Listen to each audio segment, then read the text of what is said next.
speakers from the PA Solar Center and Connect, Leo and Eric.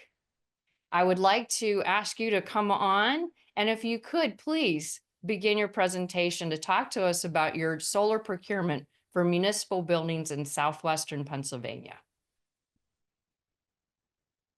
Sure thing, Joy. Thank you so much. Can everybody see the screen? Give It's me a thumbs great. up. Yes, thank you. So yeah, I am Eric Robb. I am the Director of Infrastructure and Resilience for Connect, and that is short for the Congress of Neighboring Communities. And what we are going to be talking about today, me and Leo, is going to be about multi-municipal solar procurement. And so we really think that this project that we're working on, not finished yet, but we've been working on it for probably a year and a half now.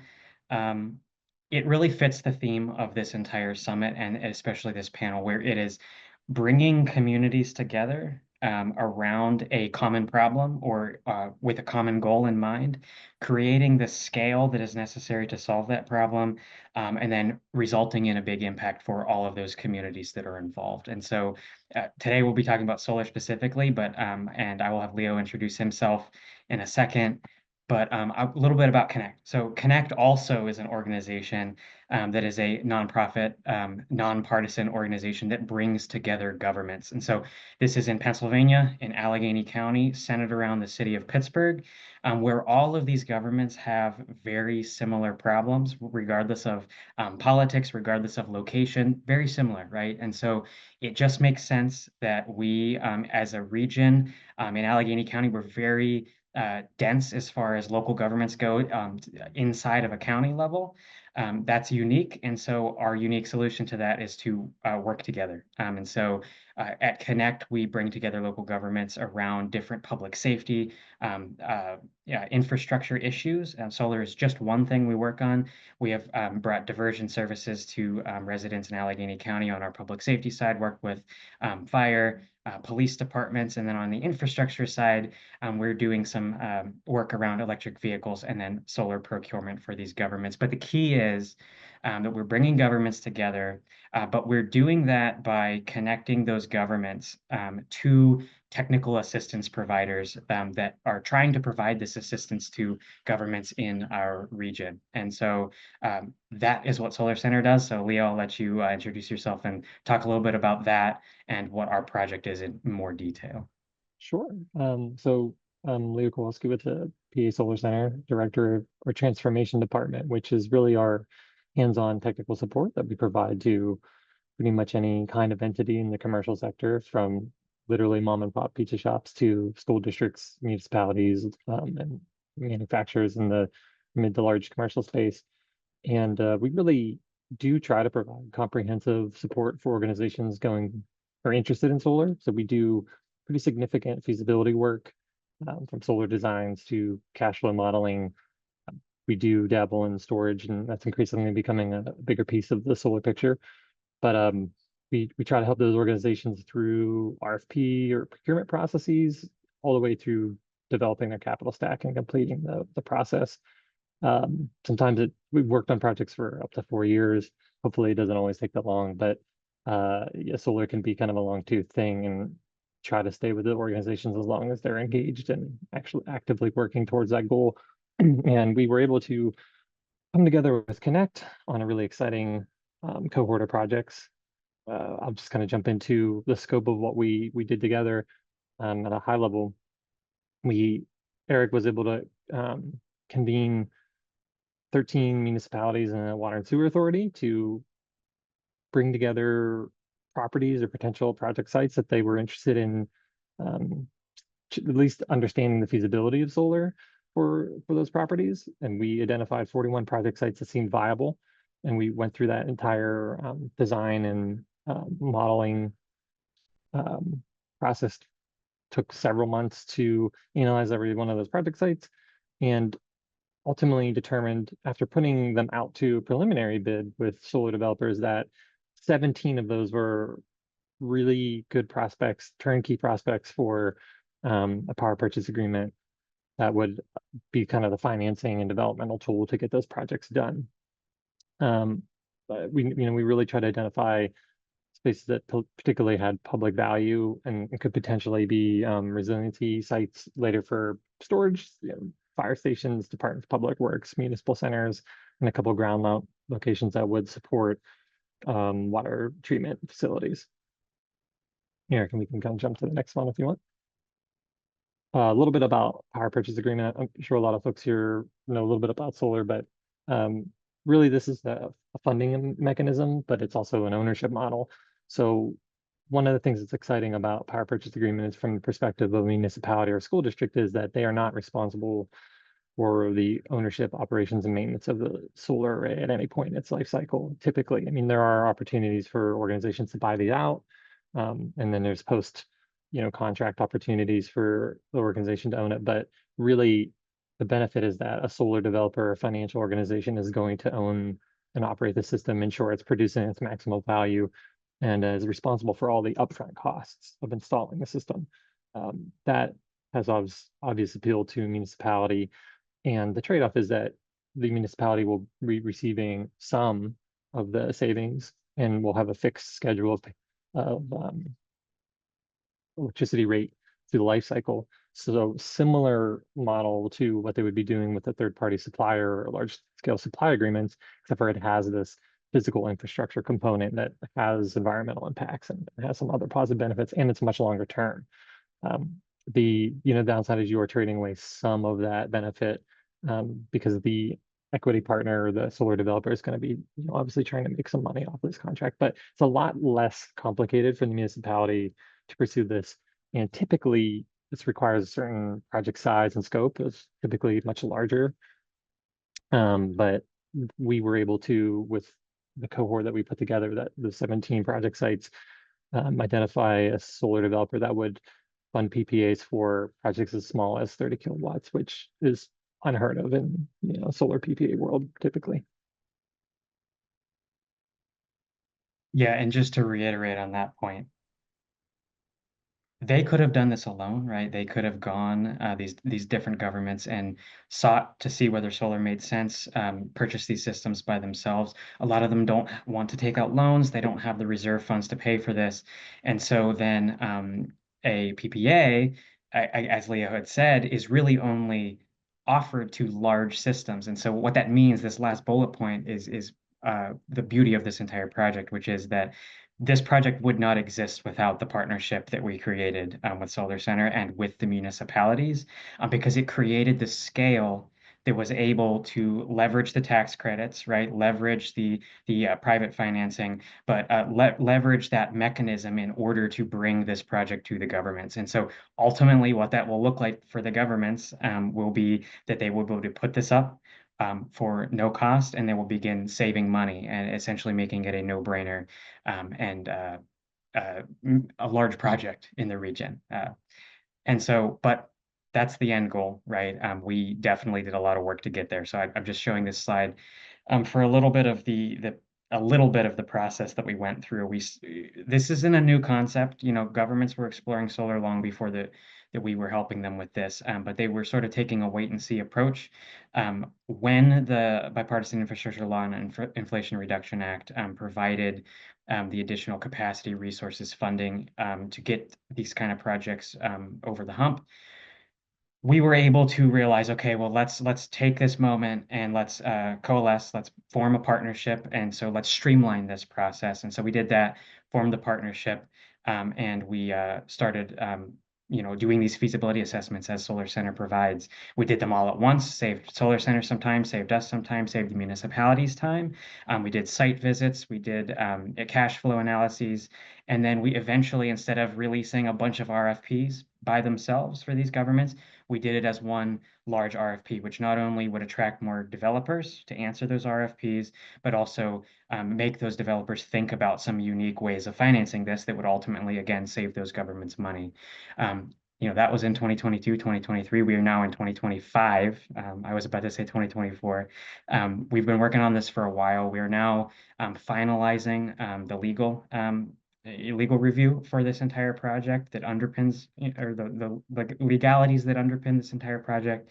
And we're also finalizing the financing structure that will support it. And so we're looking to do that within Q1, early Q2 of this year, and ultimately build systems by the beginning of 2026. That's what we're doing.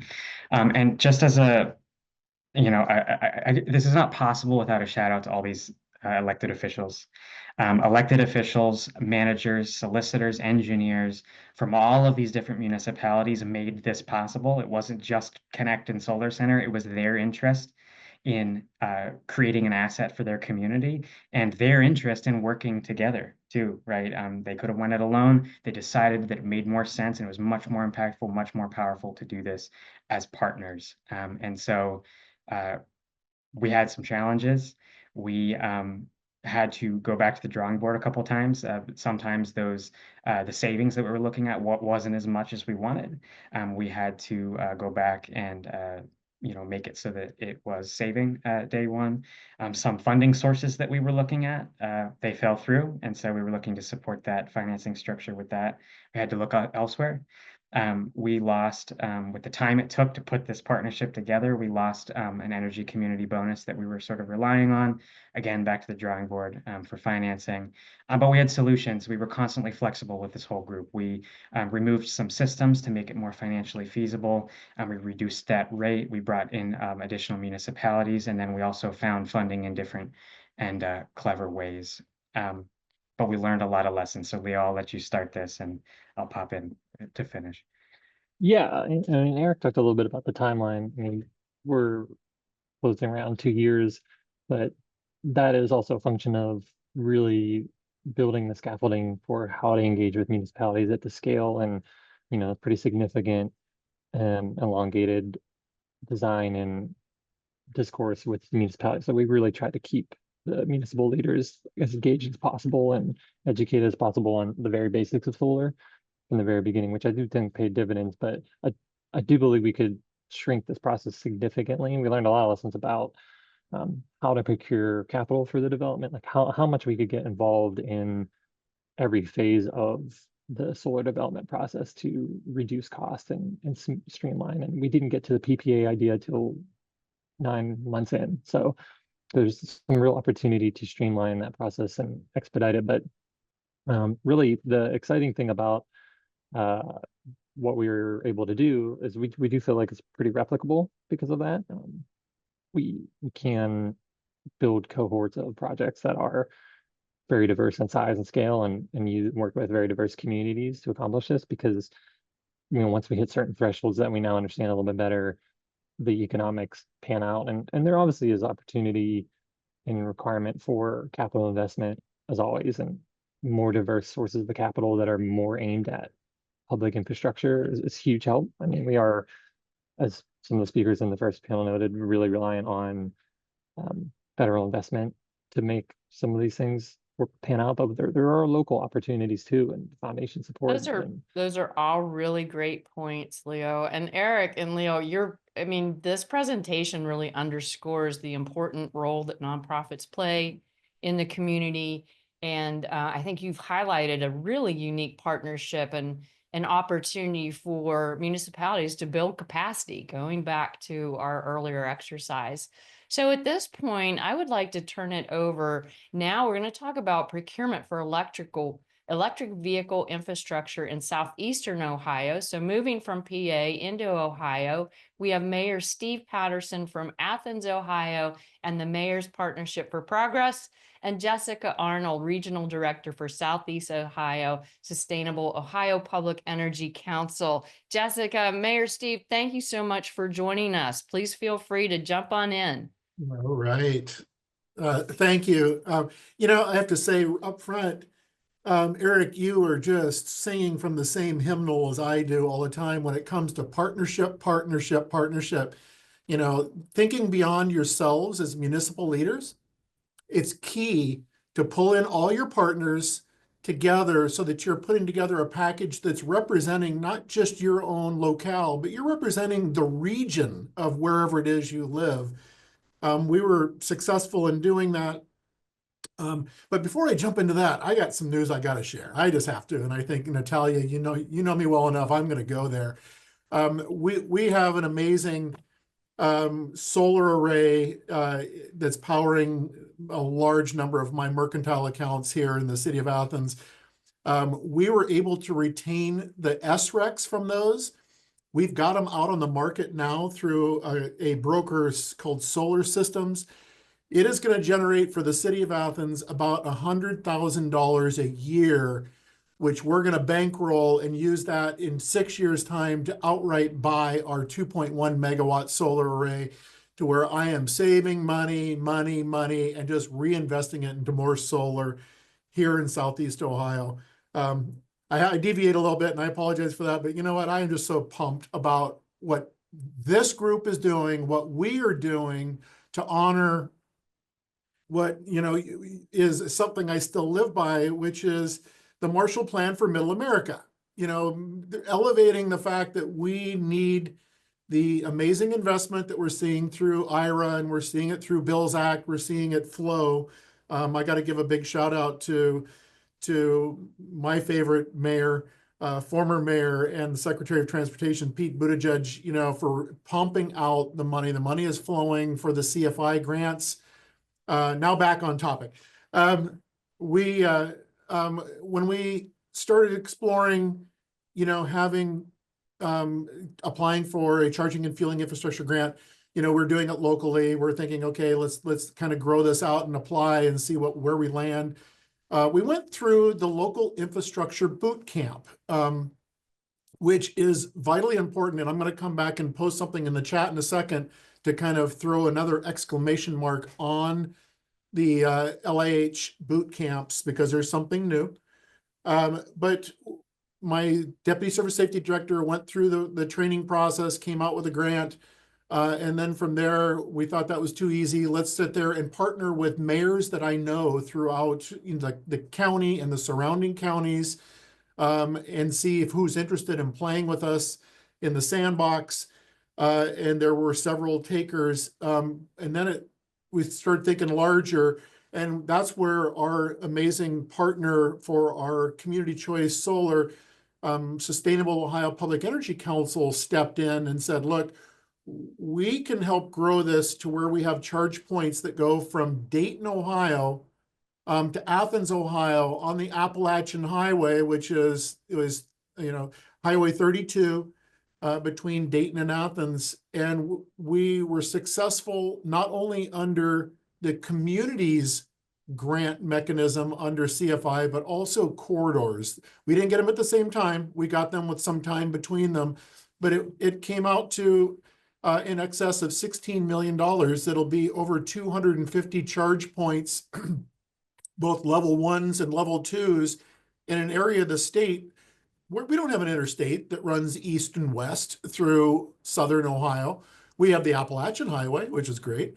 But we don't have something that, early on with NEVI that, no, this will qualify, or that you guys are eligible. It just wasn't there. So we were able to successfully do that. I do want to give a shout out because I wear multiple hats. I'm also now the president of the National League of Cities, which is representing 19,500 cities, towns, and villages across the United States. And one of the things that NLC, that we're proud of with our partners, is taking the local infrastructure hub boot camp, which initially was helping people write grants. They've expanded that now to where it also is providing another boot camp for grant implementation, compliance, and management of those grants, because we recognized up front, and I see this in Appalachian United States, is a lot of smaller cities, towns, and villages do not have the personnel capacity to be able to manage the grant that they may have been successful in getting through the grant portion of the boot camp. This is new. This is big. So this is going to give you assistance with being able to, implement, make sure that you're compliant, but also manage that grant to its end, which I'm hoping is music to a lot of smaller cities and villages' ears, because this is huge, especially for us in Appalachian, Ohio, and in Appalachia, period. This is big. This is really big. I'm going to stop now and turn it over to my partner, Jessica Arnold from the Southeast Ohio. It's a sustainable energy, Sustainable Ohio Public Energy Council, but representing the Southeast Ohio sector within SOPEC. Thank you, Mayor Patterson, and thank you, Reimagine Appalachia, for having us. We were really excited to be tapped by the City of Athens when they were interested in pursuing CFI, the Charging and Fueling Infrastructure Grant. So we pulled our resources. We spoke with the City of Dayton. We spoke with City of Athens, obviously, a lot of community partners in between. SOPEC is the Sustainable Ohio Public Energy Council. We have 39 member communities stretched all across Ohio. And we have a lot of partners for the community project and the corridor project of CFI. As Mayor Patterson mentioned, we did receive parts 1A and B for over $16 million.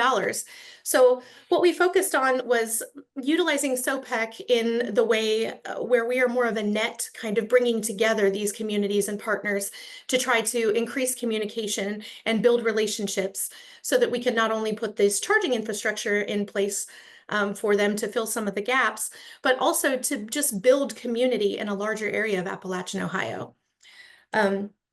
We've spent a lot of time with our grant writer, and she's phenomenal. She comes to us with a lot of skill, building a story instead of just a project. So this is more about bringing people together and bringing resources together. So we're putting together a program. And I think that's part of the reason why we were so successful in being able to obtain the pieces of this grant. You know, we're working with communities that have large aspirations to move green and to do things in the future that are changing the image of Appalachian, Ohio. You know, small coal towns looking to do something larger and looking to be a part of renewable energy. SOPEC is, we are a council of governments. We are just celebrating 10 years, which is really exciting for us. We offer community choice aggregation for electric and for gas. With our large buying power, we're able to get some really competitive pricing for members. Members can enjoy benefits like grant programs and just the benefits of having your neighbor as a partner in pursuing your sustainable goals. So with the CFI grant in particular, being able to build out for, let's see, where are we? 53 stations in the community project and 7 stations in the corridor project. We're helping to pull together resources for communities that they don't have themselves. So with the CFI grant, we're going to be able to cover the majority of the costs for these things through the grant. So the communities aren't going to have any out of pocket to put the infrastructure installations in their towns. We were looking at things like community metrics, which communities were going to be involved, who lives in those communities, what the lifestyle of those citizens is like, tourism, and how these chargers would be useful to the community. We had to look at a whole set of criteria using Justice 40 and some other core criterias for the CFI to determine, you know, are these near major interstates? Are there amenities available? What is the accessibility for the community? We're also speaking with the communities to see who would benefit from use of the chargers. Are they in residentially dense areas? Are they going to be useful for municipalities like the city of Logan? I'll give them a shout out for having an electrified police fleet. You know, are they going to be able to make use of these chargers as communities do things like that? So we've just been really excited to have been a partner with Athens. And we have a lot of great information out there on our website if anybody is interested in learning more about CFI and what we were able to do. Thank you so much. I really do appreciate that you've got it. That sounds like such a complex project. I can't wait to hear more about it. But I'd like to go to our last but absolutely not least speaker, because we're wanting to bring in Ramsey Stevens now, Clean Energy Advisor. And Ramsey, you're bringing a different type of perspective. You're bringing industry in. So why don't you tell us a little bit about why it's so important to bring in industry into these types of projects as a partnership? Thanks, Joy. I really appreciate that. I want to first say thanks to the folks from Reimagine for putting this unique convening together and for all of the allies for taking time to meet today. Hopefully some really exciting partnership will actually come out of our convening today. I'm very confident they are. So as I've been listening this morning, it's really encouraging to hear all of the capacity work and execution that everyone has actually been doing. But I would be remiss to not say what I have not heard, I think, loud enough is the importance of labor and organized industry in not just executing on project opportunities, but ensuring that those project opportunities have the long-term sustained impact that we all know they need to have and that we want them to have at the community level. So just by quick background, I run a program for the International Brotherhood of Electrical Workers and the National Electrical Contractors Association called the Project Development Platform.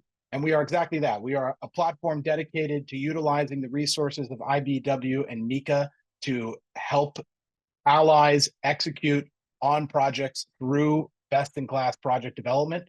We are here today because we are also an operating partner in the Heartland Appalachia Sustainable Finance Hub, which we are particularly excited about because I will say at the end of the day, when we have a successful project, it means that that project has been successfully financed, right? That where we see projects actually get across the line and put our members to work and change communities is when someone has been able to actually step up and write a check.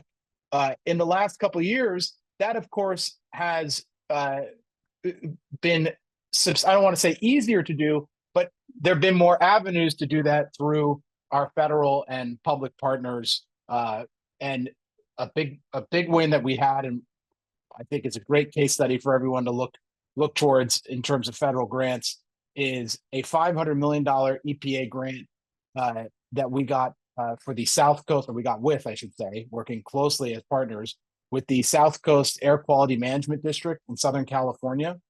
This grant from the EPA will result well in excess of $500 million in investments in EV charging infrastructure, because that $500 million, besides having a substantial amount of it for workforce and community benefits directly, it also is going to be levered by private investors, right? That it's just a down payment in terms of rebates on the actual underlying charging projects.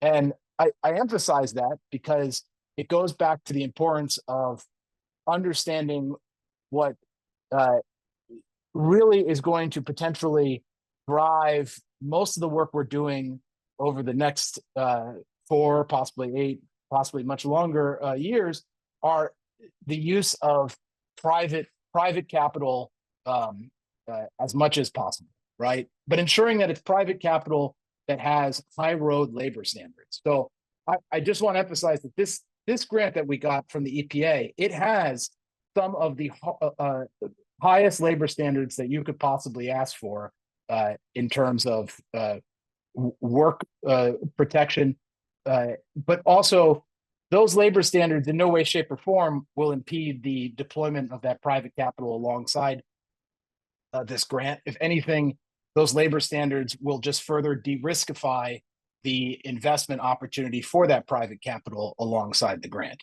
So just adding it all up, this grant was not just turbocharged by our participation in terms of labor standards and providing the workforce. It was also turbocharged by our ability as a regional organization to pull in community partners, industry partners, workforce partners from across all of Southern California. So that's one of the brass tack takeaways that I hope you all will take from this today, is that not just looking beyond grants to how to access and lever high road private capital, but also working with organized labor and industry to help organize communities that might not normally be talking to each other. That we are inherently a national and regional organization. So if you want to go for a project opportunity that reaches beyond your immediate borders, organized labor and organized industry present unique allies in achieving that. So to that end, I think it's just worth noting that we, like all of you, but at scale, we really do touch every corner of the market. We have just as the IBW and NECA nationally, we have in excess of 5,000 contractors. Our IBW membership approaches 1 million people. We have relationships at every level of government, but also every level of community. So if you are working on a project and you think it would benefit from more stakeholdership, you will not go wrong in engaging with us.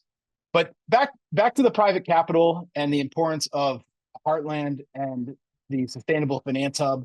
I think it's worth just zooming out for a second and noting that just us, so not looking at labor at large and looking at all the members of the Heartland network, we have approximately $50 billion in our pension funds nationally, right? And those funds are, of course, held to extreme fiduciary standards, but we do, in practice, have investments and relationships with qualified professional asset managers, consulting firms that the Heartland network has uniquely organized. So in terms of actually activating our capital network on top of our contractor and our labor network in putting partnerships together and going out and executing on projects, you really couldn't find a better partner to do so than Heartland. So that's really why I'm here today, is to communicate to everyone that you may be nervous about where we're all going,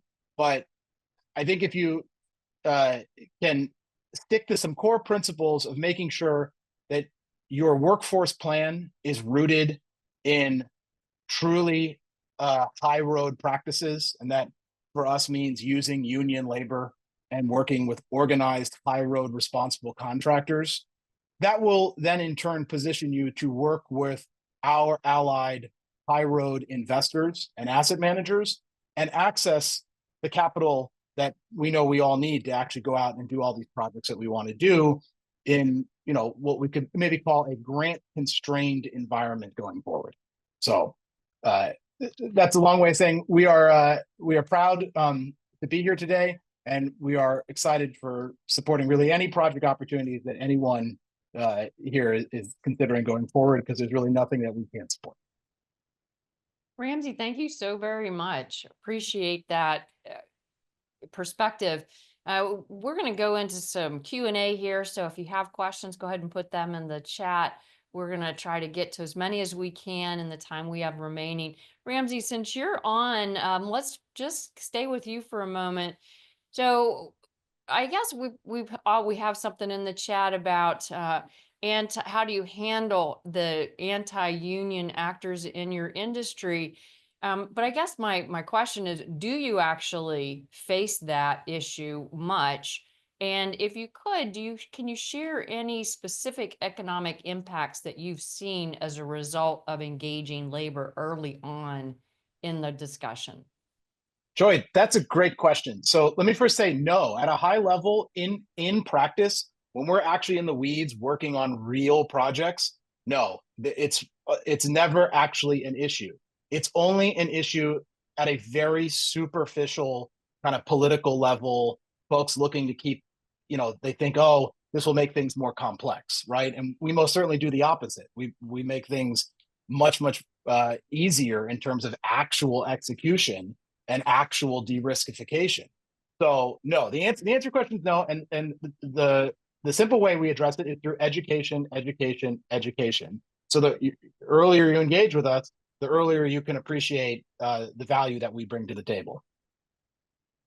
Thank you. So I want to kind of pivot now back to Ohio, because this concept of coalition building across the very diverse governmental sets that you guys have been able to accomplish. So question one is, what's been your approach? What have you found successful?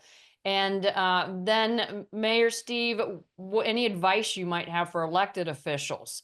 So Jessica, thoughts? Sure. Like I said, we're we're focused more on assisting communities with their goals. So the outreach has been pretty easy to just tap into their resources, figure out what their goals are, and then figure out how we're able to help meet those goals. If we can't meet them ourselves, what grants could we apply for? What other community partners could we bring in, or other nonprofit or industry partners that we could bring in to help pull everybody together? So it's more about storytelling and making sure that each individual community feels heard and feels that they have their needs met. So, elected officials, not putting you on the spot, Mayor, but elected officials can have some strong personalities, as we know. So what have you done that's been so, I mean, you've seen just tremendous success. What is your advice? Number one, strip away your ego, because that won't get you very far at the end of the day. Number two, it's again using organizations that already exist, so you don't have to reinvent the wheel. In Southeast Ohio, we have a group that's been meeting for 25 years called the Mayor's Partnership for Progress, which represents now 26 Appalachian counties in Ohio. I'm also, as I indicated, have been in leadership and been involved with the National League of Cities for since 2015. So it's those relationships that you have and you cultivate. And sure, you're gonna meet up with people who may view themselves as bigger than life and untouchable. But I would have to say, as an elected official, there's way more of us that are willing to roll up our sleeves together, and know that you're improving your region, you're improving your state. Because at the end of the day, to steal from President Kennedy, we have to float all the boats, and the only way that we can do that is by working together with the water when the tide's rising. So there's no secret sauce to it, Joy. It's just getting out of your own way if you've got a super ego. And I feel bad for people who do, because it's not gonna be helpful at the end of the day. We're all human beings at the end of the day. We all put our pants on the same way. It's a great transition, though, to my next question, and this is really going back to our first set of speakers. So Leo and Eric, I think your partnership is a great example of nonprofit organizations working together to achieve multi-municipal benefits. So would you share your thoughts on how this partnership has helped build capacity, helped your organization leverage off each other's strengths? Yeah, Eric, I can start if you want. I mean, we're primarily a technical support organization, but that always comes with significant amount of outreach, which sometimes can be a limited capacity thing for us. We're a small team and we try to focus on being good at solar. So having partners that have incredible reach and have very sophisticated relationships with their clients is such a huge lift for us. Like, just to be able to get in and do the solar piece and focus on that is so important. So couldn't even come close to doing something like that to scale without a partner like Connect. And likewise, even though we are conveners, collaborators, capacity building organization, we don't have the technical expertise to do the solar feasibility assessments, the cash flow analyses that PA Solar Center offers. And so for us, as Connect and as the local governments that comprise Connect, we had our goals. Those governments wanted to save money. They wanted to knock off a piece of their climate action plan. We at Connect have a climate action plan. We have to implement it somehow, right? So we can bring people to the table. We can set a framework up to have this progress happen, but ultimately we need a partner like Solar Center that is willing to put their time, their resources, their staff into doing the help that these governments are asking for. Wonderful. So have you found, and this is maybe open to the group, for anyone who wants to maybe jump into this, because we're talking multi-municipal partnerships. So you're dealing with different types of municipalities, different types of governance structure. Is there any takeaways? Is there a takeaway that you could leave with the audience about what you've learned that you can overcome any challenges between the different types of governmental structures? I mean, I will jump in and say that we have found it is very helpful to engage as both organized labor and organized industry, right? That getting electeds to appreciate the value of a project or an opportunity, both in terms of the labor impact and the small business or even large business contractor economic impact, goes a really long way. Yeah, and I would just add, like, at every level that we've engaged with, from, um, foundation to the municipal council, there's a lot of support to do it. I think, brass tacks, we talk about the economics of solar, and that is a huge deal to everybody involved, from ratepayer to municipal leader to the foundation. Everybody wants to see it get done, and that, I think sometimes you can get a little bit in the weeds and not realize that there is overwhelming support. It's just having a clear and visible path. And so just being willing to engage as many entities as possible, and kind of always rely on the fact that this will make sense if you explain it to them. So I think that's helpful.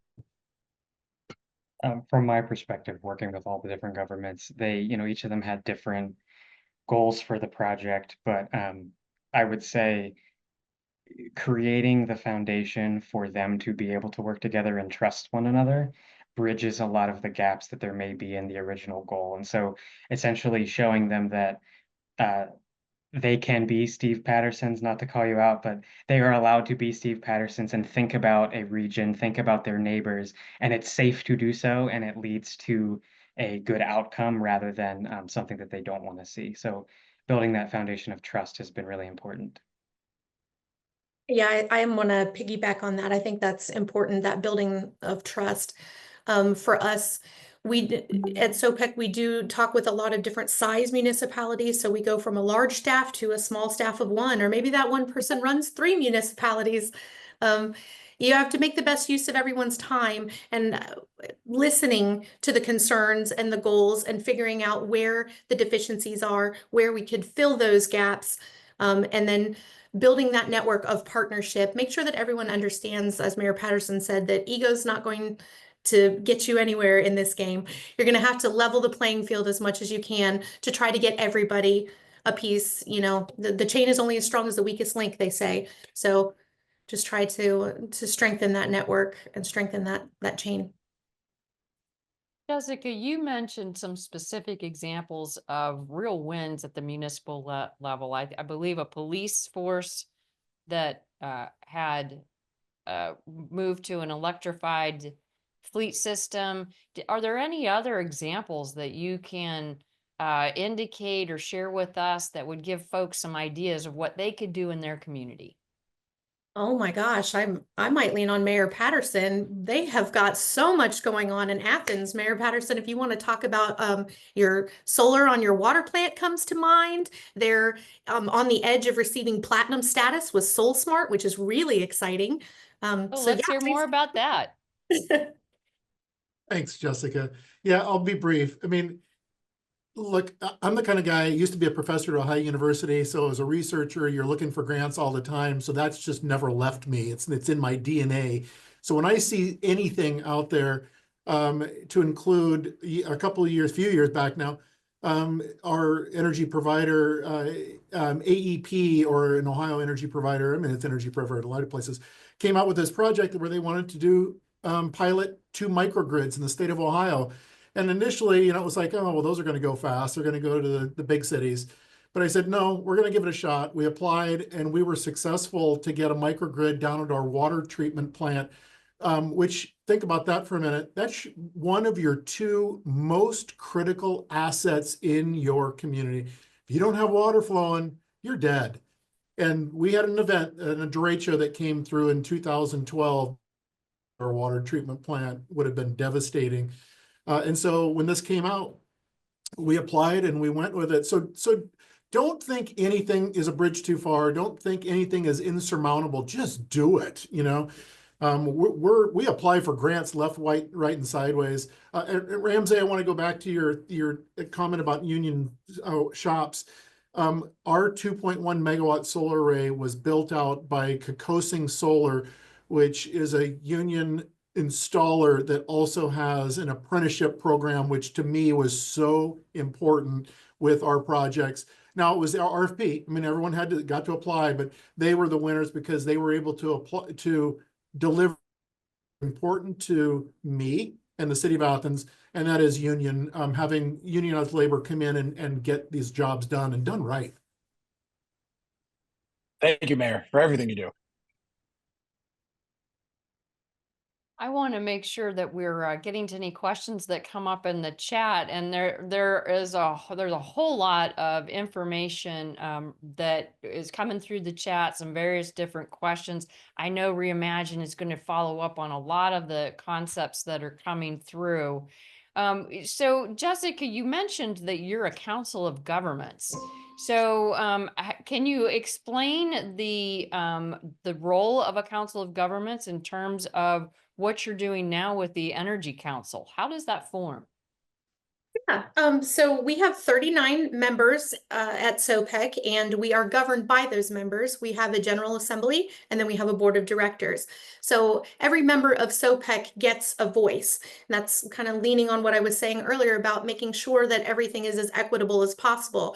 We have communities with 150 households all the way up to Cleveland and Dayton, very large communities. So we want to make sure that everybody has a voice at the table.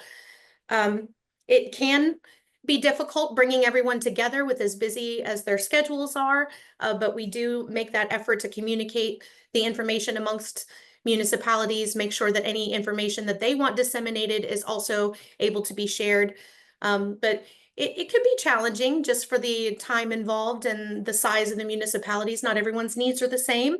Not every community wants the same amount of outreach. We meet frequently with some of our communities, and some of our communities are like, hey, membership's good. No news is good news, so it varies. Yeah, absolutely. So we've got a question regarding permitting process. And I don't want to put any one person on the spot, but in terms of if you could share stories related to maybe from a community perspective, have you been able to simplify permitting?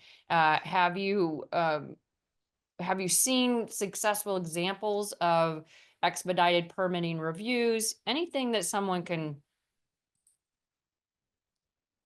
I can certainly jump in Yes, on please. that, Joy. And this kind of goes hand in hand with something Jessica had mentioned is the City of Athens Soul Smart process or status, because we've learned a lot from Soul Smart, and that is looking at your code and figuring out ways in which you can streamline not only commercial solar, but also residential solar. So we've cut through a lot of that red tape. People can now, and it was through the guidance from SoulSmart, can get the permitting process done online. We've changed the restrictions on side setbacks and backyard accessory structures being mounted on the ground or on your roof. We've cleared a lot of that tape for a lot of our commercial as well as residential zones, and that's single family home to R3, multi-unit residential, everything. And that's something that any mayor can do or should do. Any government should be doing, is thinking, a lot of times our code is antiquated. How do we get out of our own way to help people? And you're not violating anything. You're not destroying your community. You're actually making it easier for people to take advantage of things like IRA and take advantage of those tax credits. But you can't if you've got antiquated code that prohibits or just makes things so difficult with red tape that people are going to throw their hands up right away and go, I'm not going to do that. Our last piece of the SoulSmart Platinum was to have that online permitting process put in place. And so I like to say we're days away of being SoulSmart Platinum as a city that's in Appalachian, Ohio, and a population of less than 30,000. We're hitting state, and I love it.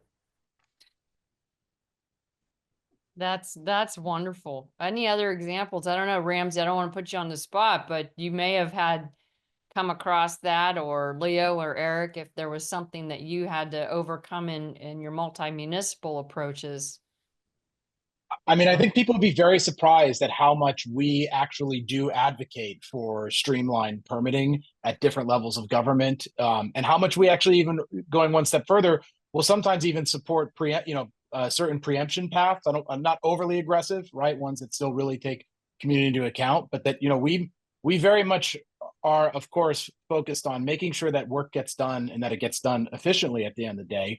The way we just always approach it is that trust the registered apprentices, trust our high road contractors, trust our 5-year training program, right? In other words, that if you are going to simplify permitting, there is really a shift from the de-riskification being at the municipal level to being at the contractor actual labor level. And we enthusiastically take that on. Yeah, and I want to add a little bit to that. Just, if you're a solar developer working specifically in somewhere like Allegheny County, where there's 150 municipalities, like you're probably an expert on municipal code and permitting.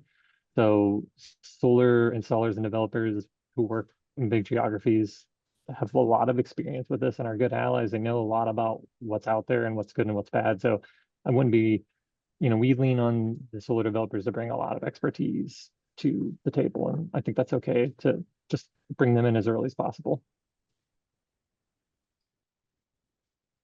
Yeah, I want to give a shout out for those training programs. They are really probably best practice, state of the industry types of training. So when you're bringing personnel on, you are saving a community. You're reducing the risk that the municipality may face. So I think that's something worth, and I appreciate, Leo, you reiterating that point. So we are coming up to the end. I'm not seeing any additional questions coming in, but we do want to give you guys a chance, based upon our discussion today, are there any last thoughts that you might want to share with the group in terms of ways that they can do it at home, suggestions they might have to get government involved, nonprofits involved? Any last thoughts that you wanted to share as I do a quick scan for the chat? Yeah, I would say start with some outreach. Who would you like to partner with? And also, who would be an unlikely partner? Sometimes that turns out to be your biggest ally in the fight. So just start doing some outreach, have some meetings. Education is really important. You want to make sure that everybody understands all facets of the plan that you want to put together. And reach out to the public, hold open meetings, council meetings, invite your stakeholders to be a part of it. I think the more cooperation you receive, the more education you put out there, the larger your projects can become, and momentum is good.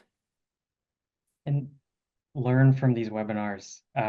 We are a test case in that we not only modeled the solar project that we're working on, me and Leo, after Athens, but we also modeled our CFI application, which Jessica, we just got last week. So we're going to be doing a whole electric vehicle charging project in the next coming year. And that's because of the things that we had learned that Athens and SOPEC did. So learn from these webinars.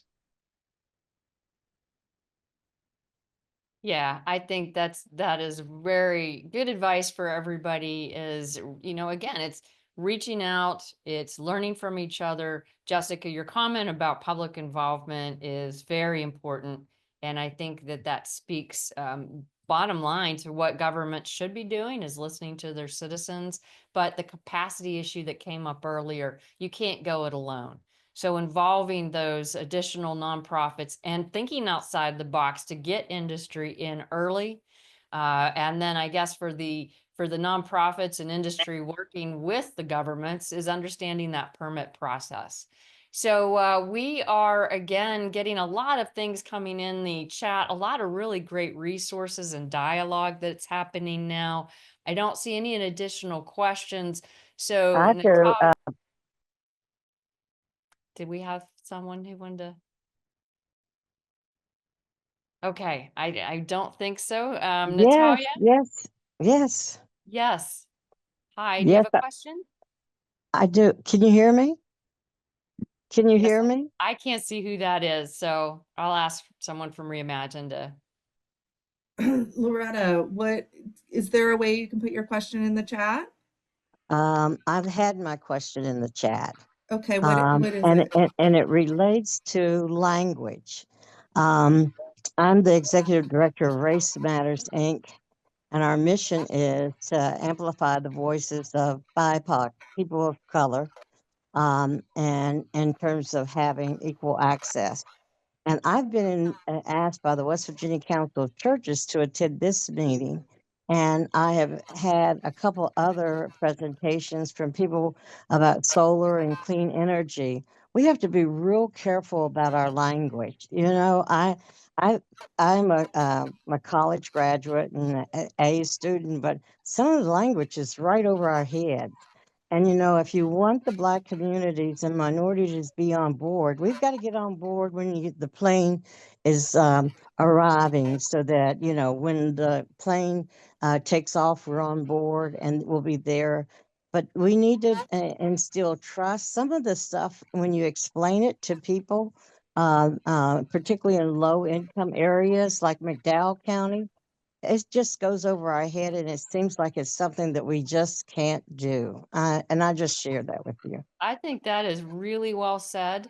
And I know that that is an important topic. I think someone referenced messaging early on. There's some things coming through the chat, meet people. You're spot on. And I know Reimagine is working to address some of those things. So I want to thank our panel, and thank you for your question and your comment. It was very, very heartfelt. And I want to thank our panelists for their time today. And I'm going to turn it back over to Reimagine. I know that they are busy with getting us ready for some breakout sessions. So a hand for our panelists, and thank you all very much for joining us today.